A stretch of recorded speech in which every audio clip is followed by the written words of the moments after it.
Hey, welcome to the Piledriver Podcast, Season 1, Episode 7. I am one-third of your host, Daniel, joined by my other two hosts, Herman and Chris. So, before we begin, we have timestamps in the description below if you want to get to a certain topic in this video and don't have the time to sit all the way through. It's perfectly understandable, but we appreciate if you guys check out the video even for just 10 minutes or the entire time. So, yeah, we got a lot of things to talk about here. Let's begin. We kick things off right here by talking about the one, the only, Sonny. Yeah, Sonny. No, okay. That's my Let me be favorite serious wrestler. So let me get serious here. So the sources I'm crediting today are PW Insider, TMZ, and Metro. So on the evening of Friday, May 6th, Sith was arrested at the Fulissa County Branch Jail in Daytona Beach. Okay, there we go. I was messing up my words for a second there. So she's arrested for DUI manslaughter. She's facing 8 other charges. All the charges I mentioned on episode 3, such as ones like not wearing a seatbelt and literally very simple things, like common sense things. So it's just wild. So yeah, they've released her mugshot, the charges, and if convicted, she could face up to 30 years in prison and a $200K bond with $27,500 with extra charges that she has to pay. And yeah, she recently on Twitter claimed that she suffered a seizure before the incident, and basically, though, she was under the influence of alcohol. So if nobody remembers, it was on March 25th, where she was driving a 2012 Mercedes, crashed into the rear of a 2013 Kia that had been stopped at a stoplight. And the Kia then crashed into the rear of the GMC. So, yeah, like I said, all basically caused by Sith being irresponsible in this entire situation. So, yeah, all I have to say is that she is also responsible for the other injuries that were involved in this entire case. So, yeah, I mean, what do you guys think about this crazy stuff? Do you think she's actually going to get arrested, or do you think she'll be able to find a way out despite her insane criminal history? Well, there's no doubt that she's probably going to go to jail for life. I'm hoping that she deserves that much. That's pretty much I the only agree. thing I'm going to say. I agree. Yeah, she genuinely deserves life in prison. Here's the thing: currently, she is 49 years old. So, if they give her the maximum sentence in this case, which is 30 years, she wouldn't be getting out until she is 79 years old, basically near the end of her life.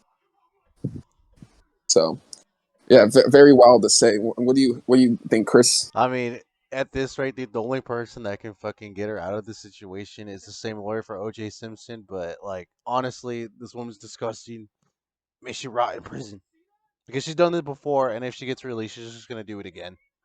So For real. yeah. And then a lot of people are also requesting her to be removed from the Hall of Fame. Now, here's the thing, right? The Hall of Fame isn't real. It's a Hall of Fame made up by Vince McMahon. It's not a real Hall of Fame. What happened in this car crash, this incident, is real.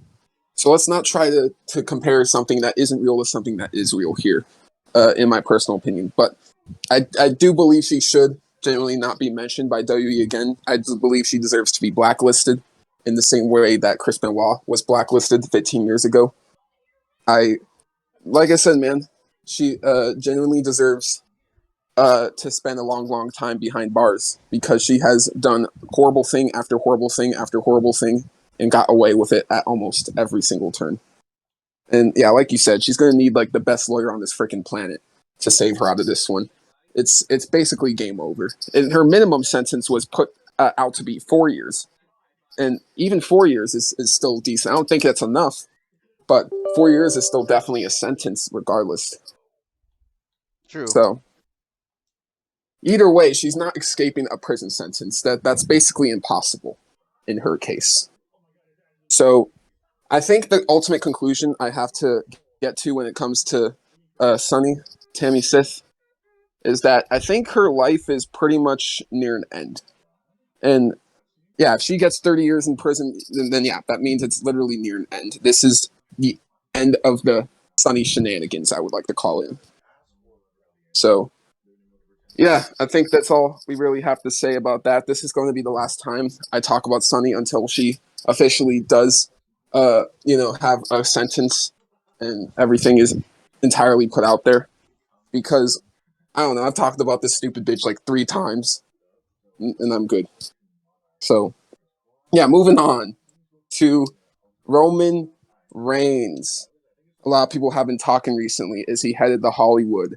A few weeks ago, he did a little shoot promo thanking the fans for everything. And, earlier this week, he did that once again and basically talked about how, things are about to change. And once things change, he doesn't know if he'll ever be back again. But if that's the case, he just wants to say thank you for everything. And what that meant was he wasn't going to leave WWE. Originally, his contract was set to expire at WrestleMania 39, probably have the Rock match and be gone. But he has signed an extension. And in this extension, he is not going to be on house shows. He's only really going to be on Raws, SmackDowns, and pay-per-views. And as you see with Hell in a Cell, he's not on the poster and he's not advertised. So he is 99% likely not defending his title at that show. And it looks like they're saving his first title defense since Brock for Money in the Bank in Las Vegas in the Allegiant Stadium. So, yeah, definitely think we're about to see less Roman Reigns appearances when it comes to those live events. But let's be real, this was bound to happen. Roman wants to get into Hollywood. He's going to get into Hollywood. It's just going to be too easy. So, yeah, what do you guys think about this new contract and everything with Roman Reigns? Well, it really sucks to me. And now it's going to turn into the Brock Lesnar, which, no offense to Brock Lesnar, it's just going to be bad because now we like watching him fight a lot, but now he can't because of the new contract. It kind of dulls the show. Yeah, I can see that. And yes, for you, Chris. Not really surprised. I mean, Roman's kind of been like the biggest heel turn, or biggest champion, I mean. He's been around for so long, he kind of deserves a break, and that's kind of the fault of Vince McMahon. So I can't really hate on Roman Reigns, just bad booking and putting too much money on one guy, which is like another big Yeah, problem. Because eventually they're not going to last. They're going to move on to better things. that was the issue with WWE repeating what they did with John Cena onto Roman Reigns. The issue they had with John Cena was they literally could only trust John Cena. And that was why he was the top guy. He was running everything. And eventually them putting all their money into one guy accidentally made John Cena bigger than WWE. So, yeah, I think they're literally repeating history. And we're about to see Roman become bigger than WWE, just like how The Rock and John Cena did beforehand. And that maybe this should be a giant lesson to Vince McMahon. Stop booking only 1 or 2 people at the top at a time. Be more open-minded to booking 5 to 10 people in your main event scene. It would be way more helpful in the long scheme of things. At least in my personal opinion. Like, we would not be in such a bad way right now if he put effort into guys like Finn Balor and Kevin Owens more than he did. I mean, and Mustafa Ali and Sami Zayn. Like, there's so many guys that deserve more appreciation, credit, all of that. But they put all their focus, all their money, all their attention into 2 people, Roman and Brock. And it's just not been a good strategy, not from the jump. I just have to say it. It's not a good strategy. And again, this wouldn't be such a huge issue if WWE built up stars during the meantime. Literally, the only people that I see beating Roman is The Rock, Cody, and Randy Orton. The only 3 people I possibly see defeating Roman Reigns. That's it. So I get it. They want this reign to be as long as humanly possible. And let's be real. I think he's going to go all the way till next year with the title because, I don't know, they could have probably put the belt on Cody by now if they knew this was going to happen. But I don't know. If I knew both belts were going to be combined and we weren't going to get any world title matches for 3 months, I don't know. I wouldn't have wanted the title unification in the first place. So, yeah, now we hop into the next category. This is rather a question for you both. Who are some possible Money in the Bank winners this year? Well, definitely Cody. That's probably one, if possible, if they're actually going to ever do that. Damian Priest, which we did said about at WrestleMania Backlash that maybe Damian Priest could do that. In my personal opinion, I kind of don't want that happening. Um, let's see, Randy, possible. You kind of don't want Damien to win? Not really. How come? Don't get me wrong, I respect him, but I just don't feel like he's going to be in that type of say championship mentality right there. I think someone else should be in the championship. He can go to the United States or Intercontinental. I'm perfectly fine with that, but not like the big title. All right. I'll probably have to disagree with that one, but continue, fam. Well, that's all I'm thinking. I can't think of anything else. Chris, do you have any ideas? I mean, Any others? other than just Cody getting pushed, I mean that match, whoever it goes against, is going to be excellent, and maybe we get like a Randy Riddle feud, but they're probably not going to break him up for like a hot minute. Yeah, I don't know if you know this. Randy actually wants RK Bro to be together. They had the idea of breaking them up by Rumble time and doing a Mania match, but Orton is actually the one that rejected the entire idea of happening. So, funny enough, everyone's complaining about Randy Orton going back to the main event scene, but the one guy that doesn't seem to really care about going back to the main event scene is Randy Orton. He's clearly just having fun right now, so he doesn't really give a shit about the world title at this moment. Okay, that's okay. I'm Which cool. is I'm cool with more RK Bros. Yeah, he doesn't want RK Bro to be separated for a while.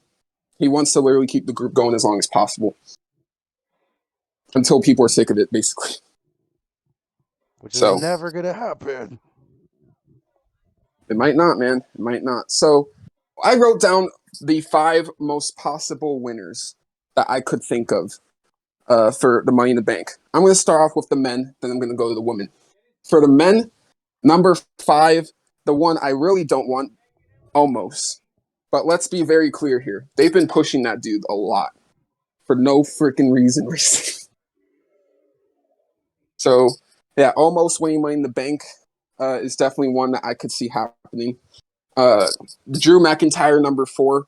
Sure, he's already an established star, but I know WWE, they like to put the Money in the Bank on established stars sometimes, which is stupid. So I have Drew McIntyre down here, and it could also set up him versus Roman at some point as well, even though they're kind of already in the middle of that feud. So yeah, I have Damian Priest at number 3, who is the person I personally want to win Money in the Bank more than anybody on this list. And the reason why is because I've seen Damian Priest work as a overall face in NXT. He killed it. North American champion, had a great run. And then we go to the main roster. And he trained Bad Bunny, put on the Great Mania match. He had the US title reign with the duality gimmick and put on some very entertaining stuff with that US title. Simply put, Damian Priest has excelled in every single role he's been put in so far. So if they were to put him in a WWE Championship role, why can't he excel in that role? I definitely think Damian Priest should be the next Money in the Bank, because the concept of the Money in the Bank is about establishing the next top guy, the next star. And last year, they did that very, very well with Big E. And I need to see something like that happen again. I do not want this Money in the Bank going to a main event guy. I do not. And then number 2, Kevin Owens. Kevin Owens had the Stone Cold match recently. And honestly, he's been around for almost 7 years, 8 years if you include NXT. I think there's a very likely case they could throw Money in the Bank on Kevin Owens. And he'd be a very entertaining Money in the Bank as well. Then number 1, it's the obvious, Cody Rhodes. It's the one everyone thinks will win, probably will win, and that's fine. It is what it is. It sets up Roman versus Cody. But yeah, for me, I would give the belt to Damian and let him build himself up for like 6 to 9 months. That's what I would do, personally, with the Money in the Bank briefcase. Then, yeah, for the women, I got Sasha Banks. She has yet to win Money in the Bank. She should win Money in the Bank. Naomi, I could say the same thing for her. If they want to bring up a new star, they got Liv Morgan. The one that I would go with out of all of these is Rhea Ripley. And for the final pick, I got Shayna Baszler. So any major disagreements out of the 10 names I mentioned? Mainly just Damian Priest. I do get what you're going through, but hey, still like Edge. I don't know if Edge will ever do that in a Money in Bank, but I would like him to be in Money in Bank if that ever is a possibility. But I don't know about Damian myself. The women, I'm perfectly fine. I want to go for say Naomi because I actually like Naomi a lot, and pretty much that's my main disagreement is the Damian Priest. And the crazy thing is, Naomi's been around for over a decade. She's been on this roster longer than like 80% of the people around, and nobody really realizes that. It's kind of scary, actually. But yeah, next up, we're gonna be talking about. Oh Lord, All right, time for the real juicy story here. Kota Ibushi, ready to expose the dark side of New Japan Pro Wrestling and possibly done with wrestling entirely. I know it sounds incredibly scary here. So, my sources here are Twitter at golden_Kuma and the Sports Stirs. So, simply put, Ibushi, just a few days ago, went on a series of tweets talking about the former Cheater Guns, aka Taichi, Taka, and Kikuchi. Yeah, there you go. It is Kikuchi. Kikuchi. But yeah. So basically, though, those three, he talked about the higher ups. He called them sexually harassing bosses, and from the company's president's lies to his unreasonable power harassments this time. So get prepared for this, right? Basically, Ibushi went back and forth with one of the higher ups, Kikuchi, threatening to end the New Japan contract if he, speaks up about it. But Ibushi was clearly fine with them terminating the contract because he believes in what he's talking about. And there's been massive heat between these two going all the way back to the beginning of 2018 when Ibushi put out the allegation that he was shortening him on merchandise money. And he described all the three higher ups, calling them the Cheaters Gang. He described them as people who will not only cheat you out of your money, but also cheat on their wives as well. So basically, though, Ibushi, responded to multiple fans. One asked if he was okay. He said he was. Thank you for the concern. And basically, he said he's not a robot. He's not going to keep his mouth shut in this case. And it seems like the higher ups are also pissed off that Ibushi went to a Just Tap Out show without permission, but he didn't think that there would really need to be any permission from them. And to be fair, I don't think there should be a need for permission from them either. He can do whatever the fuck he wants. But yeah, so basically though, Ibushi went on to say that he feels no guilt about the appearance. And yeah, it gets crazier and crazier. He responds to fans basically saying that if he tells even 20 of the stories he knows about New Japan, he'll kill them in the dark. That sounds like some Yakuza shit, if I'm being honest. And ironically, a lot of New Japan pro wrestlers were in Yakuza 6, like Okada and Naito. So honestly, this is a lot of irony, if I may say so myself. But yeah, simply put, he can't forgive Kikuchi for tricking/trapping him and threatening to abandon his contract, essentially put. And another huge allegation Ibushi put was that they wanted him to return for this year's New Japan Cup, and he was set to return. But it was only 7 months after his injury that took place during the G1 finals. And he said at the time he can only bench 40 kg at maximum in comparison to his usual 145 kg in the past, which in America, that's about 300 pounds, maybe even more. So, yeah, basically that's a lot of strength gone. But after all the controversy, 2 years later, Ibushi's contract has been terminated, and he has confirmed that he is not even told even 1% of everything that has happened involving him. So yeah, I'm gonna start off with Berman. What do you think about this whole story? I say it sucks. It's a waste. It's a massive blow to wrestling because a lot of people love Koda. I'm a big fan of Koda, and it sucks that this is what he's going through, and probably many other people in New Japan Pro Wrestling is probably going through this, and they can't say anything about it. Like, dude, like there were people probably like raped and murdered behind the scenes, and we don't even fucking know it. Like it's crazy. Yeah, really. And it's just we can't think about who else can do this, but it sucks and it's probably a really big massive blow and I'm hoping that Kota Ibushi is going to be okay and maybe gets his spirit back in wrestling, gets the golden star back. I don't know how Yeah, long, but it's I hope that Kota Ibushi is going to be okay. yeah, yeah. I agree with that. Honestly, I really hope he is okay in this entire situation. But yeah, like he even if he wanted to wrestle again, I don't even think he can. AEW can't sign him, or else that literally destroys the entire relationship the two companies have. He uh, doesn't really want to move out of Japan whatsoever, and basically he has to deal with all this New Japan drama from behind the scenes. So yeah, unfortunately, I think this is the end of Koda's career.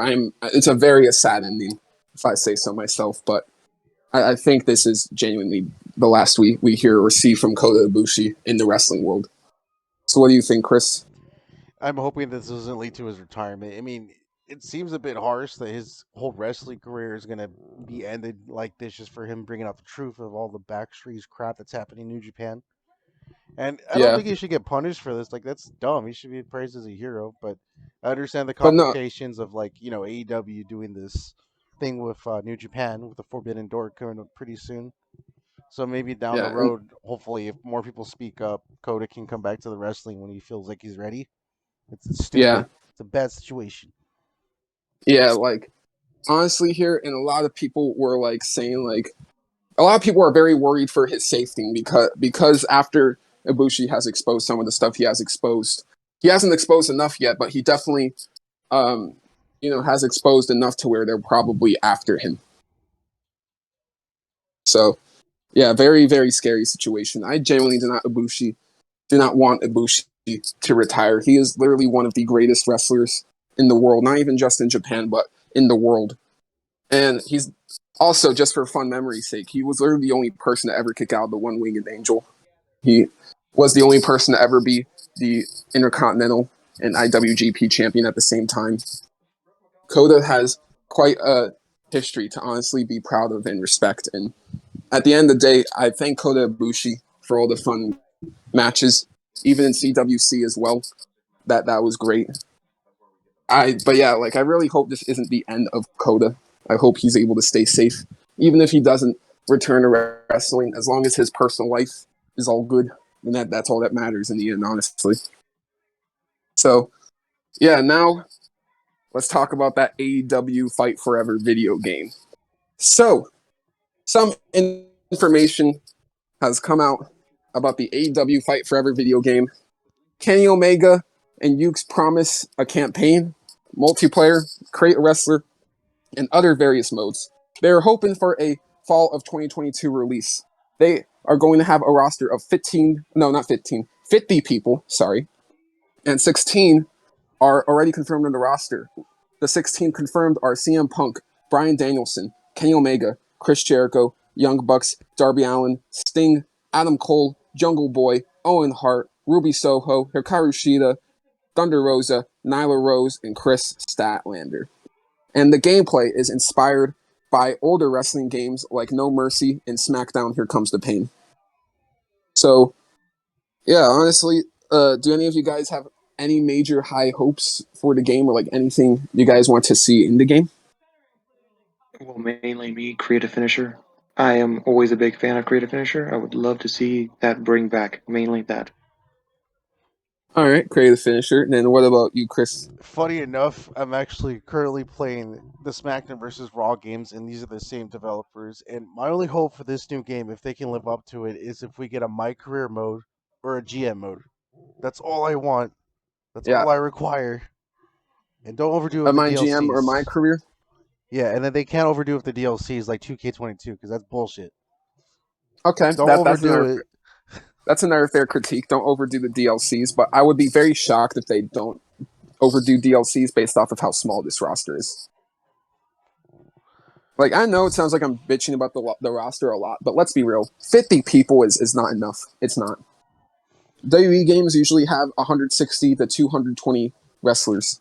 This is only 50. I get it. It's only been around for 3 years. But I know we have at least 100 we could put on this fucking game. And it'd be cool too if they could do it.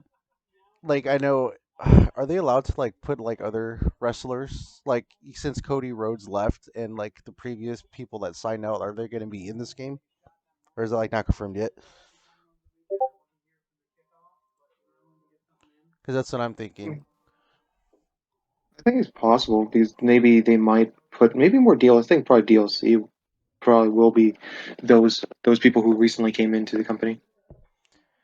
But I guess if you were to pick someone, Berman, who would you like in this game? Let me think. Um, do they have what? Wait, no, they do have Jericho. I'm looking through right now. It's kind of hard to see them because most of them I like. I can't think of which one would be. One would I like? Hmm. What's it called? Danhausen. Oh yeah, dude, and so good. It'd be cool too if they had like Miro or like more or Ricky Starks. Hopefully, they add him. Oh, this is Miro. It says on the list. It says Miro. Really? Oh Yeah, it did say shit! Miro. Sweet. Ricky Starks, and it does say Ricky Starks too. Just my only concern is I don't know if you've seen the graphics for this game, Berman, or have you on Twitter? I have. Yes, I did. Like I know we shouldn't be complaining about graphics, but like it looks kind of cheapish. So hopefully they make it up with the Well, gameplay. remember, probably this is an early build, so they probably will. They probably can increase it. They're just trying to fix out make sure all the things are right. I guess. No, true. And then there was a damn it. There was like a WWE game that kind of reminds me of this. I think it was like the Hall of Famers, if you remember that, like the super flashy, like overdoing it, where they made the Oh, All wrestlers. Stars. The All Stars. Yeah, yeah, that's the one. I'm just hoping if they're gonna go like realistic on this, we're just gonna go full on arcadey and goofy. I don't know. Maybe. Actually, now I think about it, I do not see one Pacific tag team that I actually like. The Acclaimed. Oh yeah.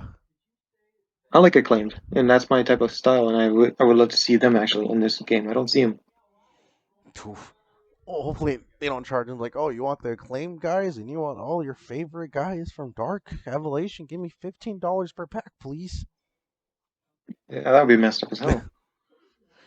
Jesus. All right, y'all. Now I am back, ladies and gentlemen, here with the AEW Dynamite review for 5/11/22, and this is probably going to be the most positive Dynamite review yet from me on this channel. I really, really liked this episode of Dynamite. I thought every match on this show was good. I thought every promo and segment was absolutely fire and fun. These 2 hours went by very fast, I must say. So, yeah, we're going to begin here with the men's own Heart Cup quarterfinal, Adam Cole versus Dax Harwood. Now, I will say this: I wasn't too crazy about this match within like the first half, but then it got really turned up, and they started doing quite some throwbacks to HBK and Brett, which is cool. Like I trust me, I do really appreciate all of these throwbacks and whatnot, but at the same time, it is starting to become a bit too much. But I'll allow it because it is the Owen Hart Cup, so it feels like this match felt fine. And yeah, the most heartbreaking part is that Dax, he's a Hart fan, and he lost to the Sharpshooter. Big, sad right there for Dax Harwood. But yeah, Adam Cole advances to the semifinals. He'll be fighting a certain someone we mentioned later on in this video. Yeah, I'm gonna give this match a 7 out of 10. I thought it was good. I really like the references that they put in it. Same as Danny, with all the Bret Hart and HBK kind of thing, Adam Cole doing the sweet, almost trying to do sweet chin music. It was that Dax lost by a sharpshooter. But I think it was a pretty good match. So I'd probably give it the same review, 7. And then same here, it's a 7. It wasn't my favorite match, and it wasn't. It was probably I don't want to say the weakest match, but it wasn't like the most anticipating thing I was looking forward to all week. But for what it was short, simple. Uh, it was okay. So 7. All right, that's fair. That's fair. So, yeah, next up, we get a little promo between Allen and Hardy hyping up their match tonight, and they basically just said they're going to waiver the rules, and tonight's main event is confirmed to be anything goes. Now, second match, CM Punk, John Silver. Dude, another good match, another fun match. Punk was able to heal up in Long Island, considering the last time he was in Long Island, he was feuding against MJF, so all of Long Island booed CM Punk. So it's basically canon that CM Punk is a face in every single place except for Long Island. And I just think it's hilarious. I think it's awesome. But yeah, he took on a hometown guy in John Silver, and he beat him, but he didn't beat him with the GTS. He beat him with the buckshot lariat. Now, my only issue is the fact that the clothesline did not look very good. But with that being said, though, I thought this match as a whole was good. I enjoyed the match. And yeah, I'm going to give this another 7 out of 10. Probably the same thing. I did like the match. I was expecting a little bit more, but mainly because of John Silver. But I think it was good. The ending with the buckshot lariat, good story, but really bad kind of lariat. It didn't look good. Didn't land. Didn't have a good impact. Just like they have a good impact. I'd probably give it a 7 too. I did like the match, but a 7. All right, and then Chris. And then I'm sad because Johnny Silver he gets getting pushed again and again, and he keeps losing. It was a great match, but god damn it, my boy needs to be away from the Dark Order and do his own things by now. And I know it's a harsh thing to say, but John Silver is too good for this. It's a great match, 7 out You're of right. 10. And then the He is too good Buckshot for Dark Order. Larry was trash, and that just proves to you that he's not even gonna get this title in these 2 Oh, shut the upcoming hell up. weeks. Oh, PG shut the hell Punk up. will die. Oh, my Lord. 7 out of 10. PG Punk is not going to die. But what I will say is CM, not PG, CM Punk tells Adam Page one simple thing and one simple thing only. It's not personal. It's business. Everything involving the title, it's business. Punk offered a handshake, but Page just flipped him off and walked away. So, yeah, man, like I said, I don't think that either of these guys are turning heel. I just think this is a different kind of face versus face feud we are getting in comparison to the usual, oh, we're 2 faces, so we got to respect each other kind of deal. And I like that. I like that this feels, more authentic. It's just a simple fuck you, I'm better kind of feud, and, it's all about the AEW title in the end as well. Now, you go to Britt Baker and Jamie Hayter, who have a backstage interview, talk about them getting their wins in the Owen Hart Cup. But if they do both win, they would have to face each other in the semifinals. But they pretty much just brushed that off as soon as possible and just focused on the moment. So now we go over to Danhausen versus Tony Nese. Danhausen got an entrance. Nese didn't. But Tony Nese won in like 15 seconds. And honestly, Mark got on the mic. He made fun of the audience, was like saying, "Oh, you really thought you were gonna get something here with Danhausen?" And basically they start attacking him, basically saying the fact that Tony Nese didn't even get an entrance, but was the one that beat him in like 15 seconds. So even though they're beating up Danhausen, the one to make the save was surprisingly Hook. Yes, after weeks and weeks, Danhausen trying to get Hook to be his friend, you kind of have a little start here because he saves Danhausen and he shakes Danhausen's hand and he just walks away. I thought this was fun. I was thoroughly entertained by the moment. I'm not going to rate this as a match, but I'm going to rate these two things combined as a moment. This made me happy. I had a lot of fun. So yeah, I wasn't quite the happiest camper about Danhausen getting squashed in 15 seconds, but I think I could see what the AEW are about to try to do here. I think they're going to make him like a jobber for like the start, and then they're going to slowly kind of build him up over time. So yeah, I'm going to give this a 6 out of 10. Same thing, more or less. I really like. I do. It was funny. It was like it kind of sucks that his debut and he lost in 15 seconds, but it is a very funny what happened. Really cool that happened at the end. Hook saving him. Now it's Hookhausen. Now Hookhausen is going to be at Double or Nothing in the buy-in. Sorry, and I can't wait to watch that match. Yeah, it should be fun. I saw that all over Twitter. Hook and Danhausen versus Mark Sterling and Tony Nese for the pre-show or the buy-in. So yeah, it should be fun. What do you think, Chris? I'm a little sad that he lost in 15 seconds, but what is completely outrageous is that people are saying that Hookhausen shouldn't happen because it's gonna throw Hook away and it's gonna get rid of his characters. Like, you people just don't know how to have fun on Twitter, and you're taking this little interaction too seriously. But to be fair, at the same time, Hook should be in the AEW title picture by now. I know, but there's well, I don't want to discredit him, but there's like more, story things happening right now, so he can probably fit in after. But is that his fault? But is that his fault? No, it's more of the writers. Exactly. But this moment was pretty funny. But give Danhausen a real goddamn match, you cowards, and it better not be 10 seconds at Double or Nothing, or I riot. 7 out of 10. All right. You want to rate this or nah? Yeah, it is 7 out of 10. 10 out of 10? Okay, fair enough. No, 7. All right. Next up, we get to MJF and Wardlow's contract signing. But before we get to that contract signing, MJF decided to go ahead and have a Dark Side of the Ring promo package. Basically a parody of the Dark Side of the Ring before he came out. And essentially it was narrated by Chris Jericho. He probably got paid a little monies.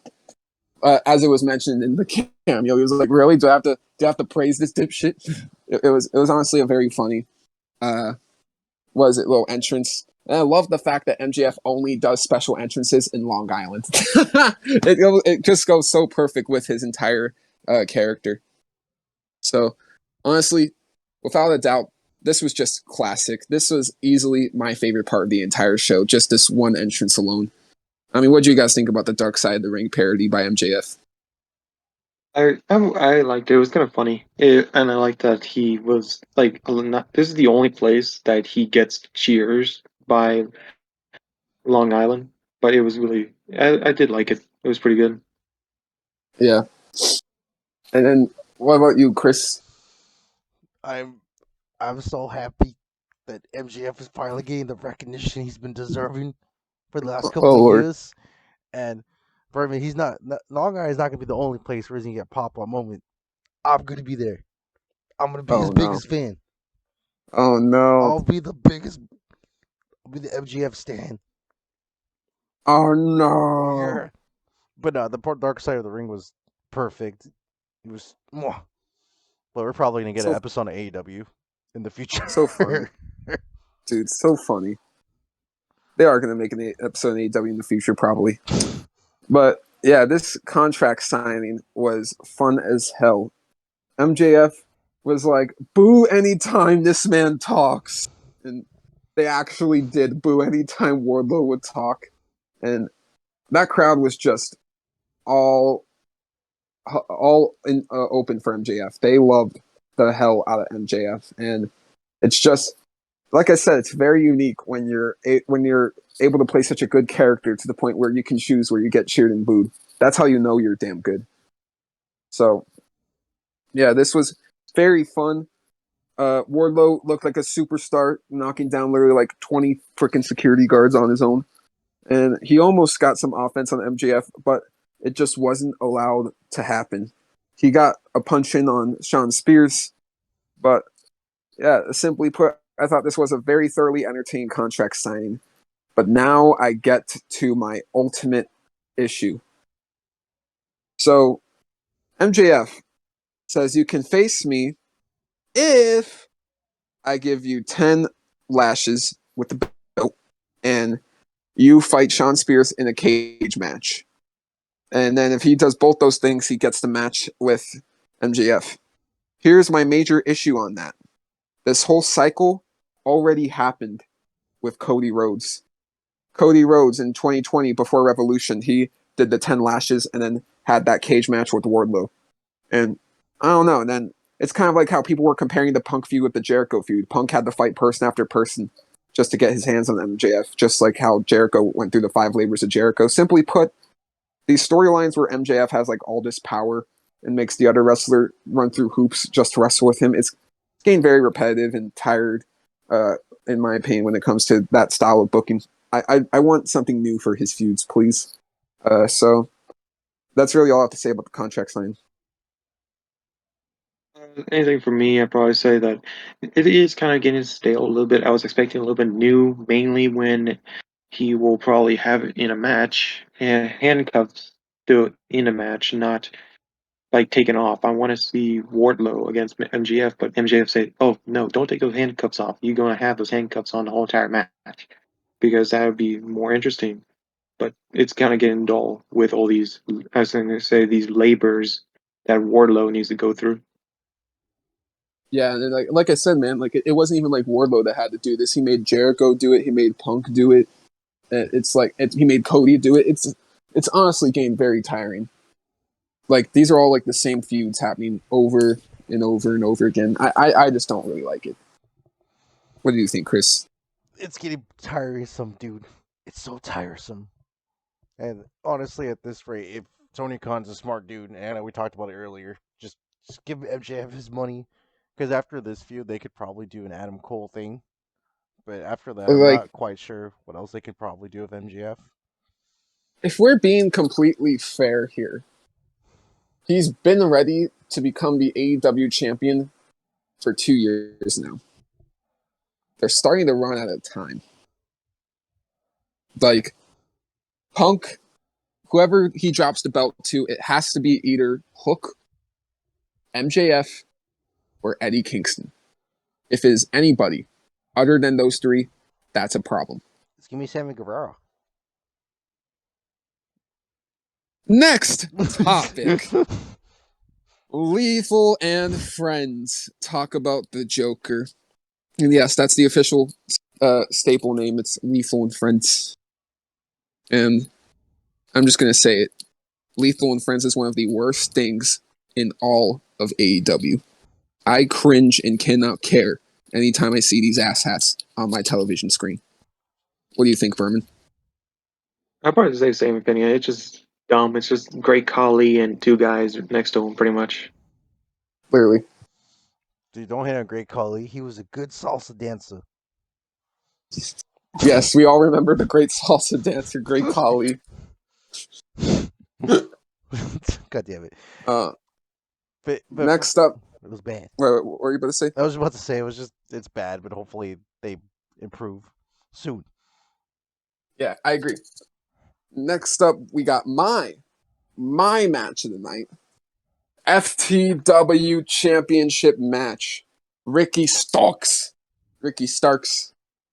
versus Jungle Boy. I said that this would be a sleeper hit, and it indeed was a sleeper hit. Man. Ricky Starks showed off some impressive feats of strength and impressive feats of athleticism in this match.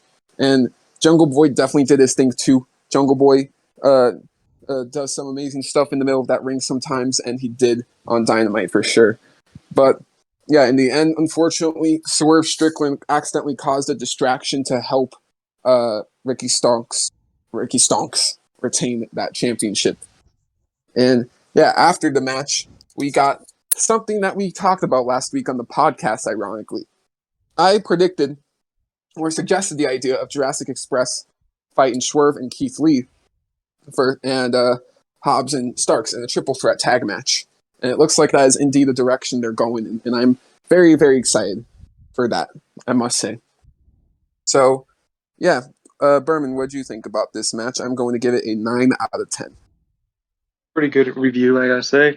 I really do like this match. I'm always impressed with Ricky Starks in any matches for the FTW Championship. It always reminds me of Jay Lethal versus Ricky Starks, which was a great match, and that best counter for the Rochambeau. I was really impressed with that, and I knew this match was going to be great, and it was. And yes, it was. It was sucks that it ended by a distraction kind of win, but it was still a great match by these two, and I hope they do this triple threat tag team championship match, and it'll be cool to see. I'll give this a 9 too. All right, that's fair. Then, what do you think about this FTW Championship match, Chris? I'm actually gonna say it was probably one of the best matches of this whole AEW Dynamite. It was such a sleeper hit, and I know we keep talking on boy of Ricky Starks being a sleeper, but god damn it, this match was so good, and not enough people on Twitter were just ignoring it, or they weren't ignoring it. It just wasn't as like impactful as I like it to be. But dude, Ricky Starks is great, and then possibly Christian Cage turning heel against Jungle Boy multiple times, and I'm just like, dude, yes, give me. Like everything about this match was great. So 9 out of 10 for me too. Now, all right, don't get me wrong, right? This is probably going to be a mixed opinion, but this is just a personal hot take. I love the idea of heel Christian versus a face Jungle Boy. Mm-hmm. But what if we took Jungle Boy and turned him into a heel? And basically, and hear me out, hear me out. You're probably thinking, why the hell would we turn this guy heel? Just let me explain. He could become Jack Perry. He could start wearing suits and all that. Really, really, go all in with the idea that, yeah, I had a famous father. I'm literally made for greatness. Basically, simply put, I don't need to be around this dinosaur and this old ass veteran. Simply put, a lot of people complain that Jungle Boy does not have a personality. And honestly, I agree. And I think Jungle Boy needs a personality sooner rather than later, or else Jurassic Express is going to get tiresome. So, yeah, that's just my opinion. I would love a Jack Perry, heel run with the TNT title. I just think that would be very cool and very, like I said, again, different from what we've seen from him prior to this. So, yeah, once again, my favorite match of the night. And what happened with Christian and Jungle Boy afterwards was very cool. They're really telling that story, and believe it or not, what's going on with Jurassic Express and Christian, in my opinion, is one of the most interesting things in AEW right now. I just love it. So, next up, Jericho Appreciation Society victory speech. Man, this was just awesome. But it was awesome because of who it was interrupted by. I mean, of course, 2.0 were doing their thing on the mic as usual, too. They're honestly absolute comedians every single week. And the whole stuff with Jericho, Daniel Garcia, all that, it's fun. Jericho Appreciation Society has actually kind of popped off. But again, they were interrupted by the Blackpool Combat Club. And this is amazing for many different reasons. First, the Blackpool Combat Club finally has some real competition. We've been complaining for weeks, give these guys some competition, because we know these guys are world champion caliber already. We don't need to see them go through jobbers and whatnot. And yeah, now it definitely looks like they've gotten the message with the Jericho and them feuding with the Jericho Appreciation Society. And another huge correlation that I like to say about all this is it makes more sense than anything that it would be Jon Moxley to save him in this situation, because Jon Moxley is not only Eddie Kingston's best friend, he is also the man that beat Chris Jericho for the AEW Championship 2 years ago. It's continuity, simply put, and I love the fact that AEW were able to, go with that sort of continuity, and it's in a way reward fans for sticking around for this entire story. And of course, Eddie Kingston, Santana Ortiz popped up. Regal even almost knocked out Jericho. That was spectacular.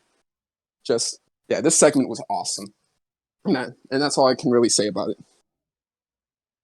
The same thing. I can't say anything else about it, but it was great, and it made so much sense for Moxley to come out to help out his friend. This was great, and I can't wait to see this. It's probably going to be a great match seeing these two factions fight against each other pretty much, and probably going to be in a stadium stampede match. It could happen. Yeah, they're definitely either doing Stadium Stampede or Blood and Guts. I don't know which one they're doing, but they usually do Stadium Stampede every year. But I have been reading that they want to do Blood and Guts, so I don't know. We'll just have to see what they end up doing. What do you think, Chris? I'm so excited that the Blackpool Combat Club is actually to get real opponents for once. I know you've been It's complaining about this for weeks. no, not weeks, months, and years. Not just weeks. No, but for real, I'm so excited. Like we're actually gonna get like a proper feud, and not just with anybody. Like it's perfect. You got pro entertainers in quotations versus pro wrestlers. Whatever they do, I hope it's at Double or Nothing because I would love to see that shit. It'd be so Yeah, cool. it's definitely going to be at Double or Nothing, and I'm very hyped for that. Also, Next dude, up, wait, one last oh thing. wait, Dude, yeah. Eddie Kingston's face fucked up by the wizard. Okay, that was it. All right. Yeah, next up, Women's Own Heart Cup qualifier. Jamie Hayter versus Tony Storm. I knew this would be a great match for more reasons than one, and it was everything I could have ever dreamed of. And yeah, they on a serious note, they both killed it. They both did their thing. Tony Storm, I think, is going to go on and win this entire cup. And as for Jamie Hayter, she's definitely future AEW Women's Champion material. Like she has it all. Honestly, she has the look, she has the mic skills, she has the wrestling skills, and she can sell. There's honestly a lot of great to Jamie Hayter, and I think she's one of the best wrestlers in all of the AEW Women's division. So I definitely think she should be getting that appreciation sooner rather than later, even if it means turning her face and breaking her off from Britt Baker. I would love that and let her become someone of her own. So what do you think, Berman? Well, I love this match. This is a really better showing for Tony Storm, and for another things that Chris really didn't like, how they showed Tony Storm last time in the qualifying matches. But this shows Chris and it shows a lot more people that Tony Storm has great potential, and she is probably is going to be great. Same with Jamie Hayter. She's going to be great too whenever she goes maybe for a title or she goes for the TBS, the TBS championship ever. It'll be interesting to see. Yeah, fair enough. For me personally, I'm gonna give this match an 8. What do you think, Chris? And like Bourbon said, this is a good first impression. Well, a better impression than I had initially because at first I thought Tony Storm was kind of just like whatever. Because, like I said, I'm not too familiar with her than what I saw at AEW, but this is a great performance. I love both of these women wrestlers and definitely pretty good. It's an 8. All right, and rating for you, Berman. 8 too. All right. Now, next up, we got a promo from American Top Team, and it seems like they're playing a very interesting dynamic here. Ethan Page and Dan Lambert are heels. Scorpio Sky is a face. I like it. I think they should keep these roles the way it is, and I think obviously this is going to lead to them betraying Scorpio Sky. But honestly, Scorpio Sky recently has developed a character, and as much as I hate to admit it, that Sammy feud helped him more than any feud has prior to him. So I don't know. Actually, I've kind of grown into be liking Scorpio Sky quite a bit, and I think he should retain next week against Frankie Kazarian. Well, it's actually on Rampage this week, but you get the point. Yeah. So who do you think should win this match, Chris? Um, honestly, I don't know. I'm kind of torn because they're both as equally good, but dude, I don't know. Maybe Scorpio Sky, I want to say, but I'm just like, eh. You know what I mean? Like, And huh? oh, what are you about to say? No, because I want to see this feud go out a little more. So if he loses initially the first time, that's fine. Because I want to see what more this feud has. Because it kind of make me take Scorpio Sky serious as a champion. So this is going against his friend. So I really want to see more of these matches. So if he loses, that's fine. You can keep this feud going.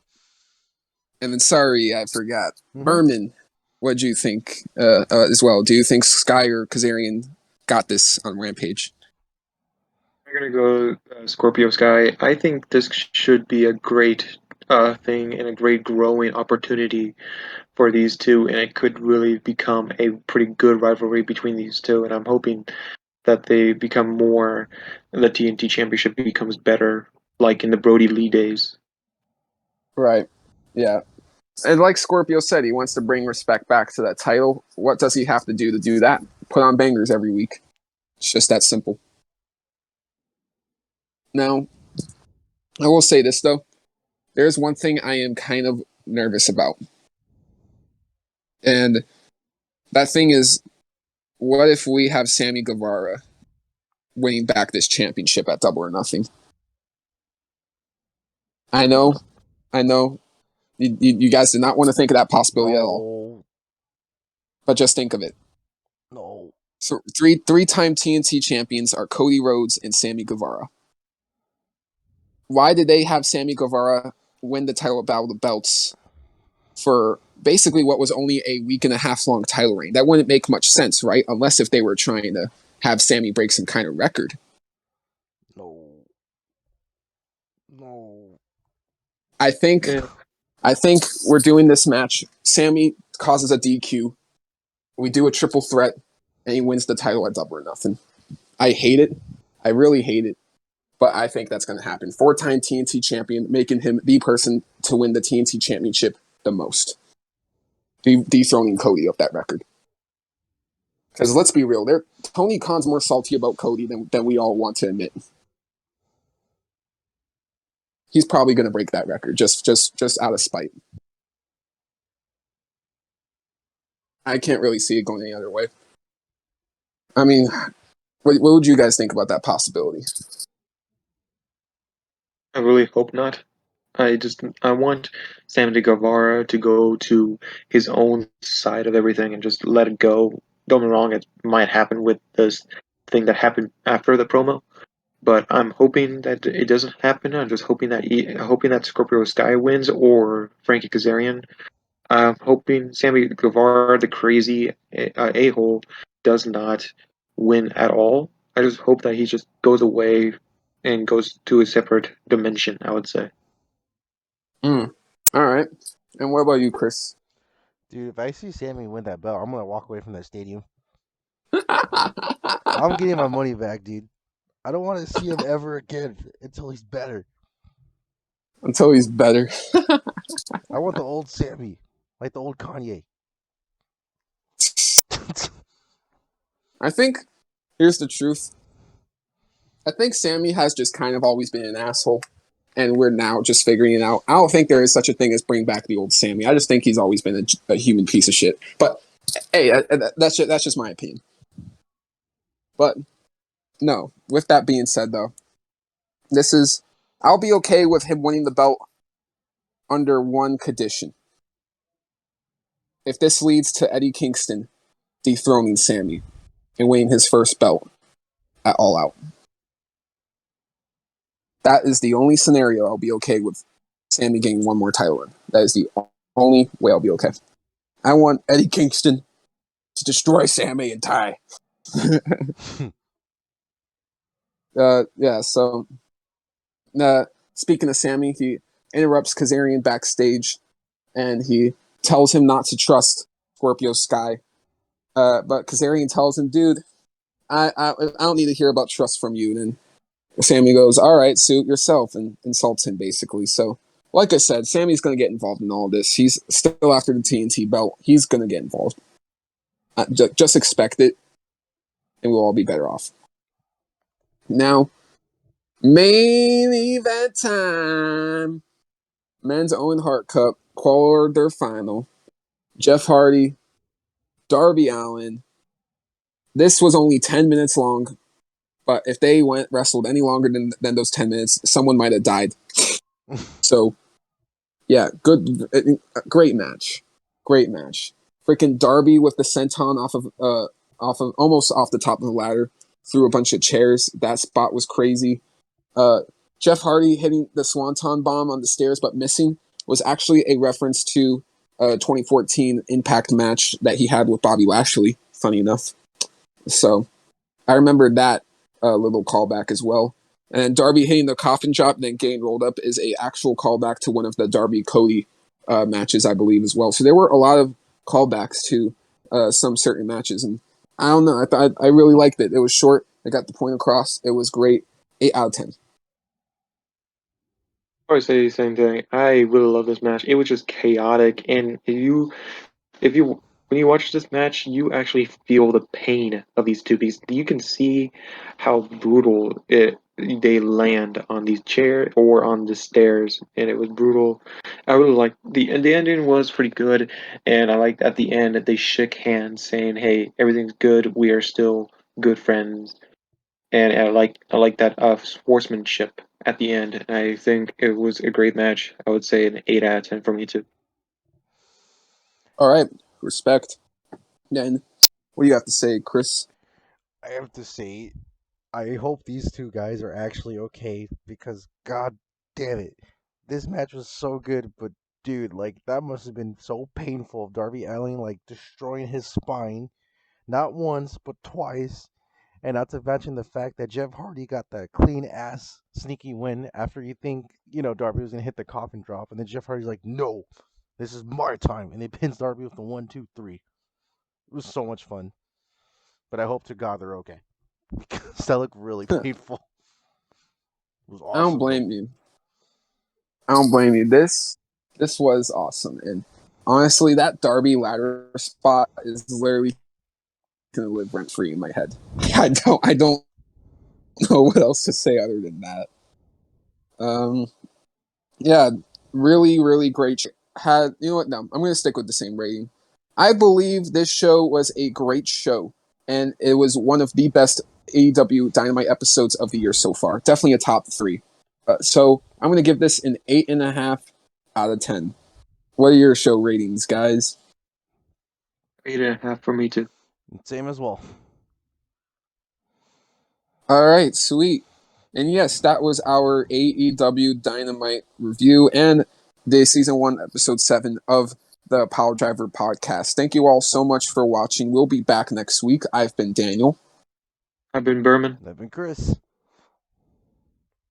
And we'll see you all in the next episode.